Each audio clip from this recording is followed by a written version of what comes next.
कदम कदम पर 100 बाप बनाने पड़ते हैं और गठबंधन की सरकार के दस्तूर निराले हैं। रोने गाने चिल्लाने और घगियाने पड़ते हैं। आइए देखते हैं, बैठचंद मजा आएगा।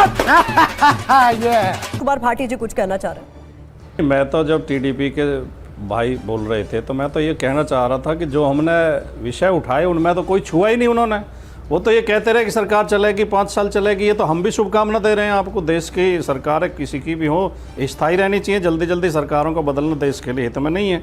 लेकिन सवाल तो ये है कि अब शिवम त्यागी ने भी एक शेर सुनाया और टीडीपी के प्रवक्ता ने भी शेर सुनाया, तो मुझे भी एक शेर याद आ गया कि आज मोदी जी ये सोच रहे होंगे, आज की वर्तमान परिस्थिति, जो नई परिस्थितियां उनके सामने आई हैं, कि कैसे कैसे तलवे अब सहलाने पड़ते हैं, कदम कदम पर 100 बाप बनाने पड़ते हैं और गठबंधन की सरकार के दस्तूर निराले हैं। रोने गाने चिल्लाने और घगियाने पड़ते हैं। अब तो हर सहयोगी के सामने हाथ जोड़ने पड़ेंगे, झुकना पड़ेगा। 10 साल हम बीजेपी के प्रवक्ताओं से सुन के हमारे कान पक गए कि मोदी शेर है, मोदी शेर है, शेर है। अब वो शेर जो जंगल का था वो सर्कस का शेर हो गया है। गजब बेइज्जती है। अब इस शेर को रिंग मास्टर के कोड़े पे नाचना पड़ेगा। रिंग मास्टर कोड़ा फटकारेगा, स्टूल पे बैठो तो कूद के बैठना पड़ेगा। रिंग मास्टर कहेगा आग के गोले में से कूदो तो कूदना पड़ेगा। साला ये दुख का खत्म नहीं होता बे। जाति आधारित जनगणना बिहार में जेडीयू ने कराई है। ओबीसी के रिजर्वेशन का कोटा बढ़ाया है। जो 50% की सीमा है वो ख़त्म की है।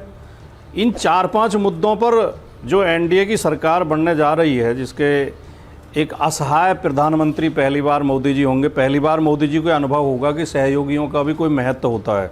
10 साल तो उनके ऐसे कट गए कि उनके सामने किसी को खड़े होने की, बोलने की हिम्मत नहीं थी, आंख से आंख मिलाने की। मुझे क्रेडिट नहीं चाहिए। वो फ्रेम से कॉलर पकड़ के बाहर निकाल देते थे। अगर कोई फोटो खींच रही है तो बड़े बड़े नेताओं को फ्रेम से पकड़ के बाहर निकाला गया। मुझे नाम लेने की जरूरत नहीं है। बंद करो हाथ जोड़ के। मैं मुख्यमंत्रियों तक को सीट नहीं मिलती थी गाड़ी में बैठने की। मुख्यमंत्री गाड़ी के पीछे पीछे दौड़ते थे। क्या बात है सर, क्या बात है सर। अब पहली बार उन्हें ऐसा अवसर होगा कि उन्हें सहयोगियों की भावनाओं का ख्याल रखना पड़ेगा, उनसे सलाह मशवरे करने पड़ेंगे, उन्हें सम्मान देना पड़ेगा, उन्हें बराबर में बैठाना पड़ेगा, जैसा कि बैठा भी रही है अब जो 2 मीटिंग हुई हैं। इतना छोटा पहले कभी नहीं हुआ होगा।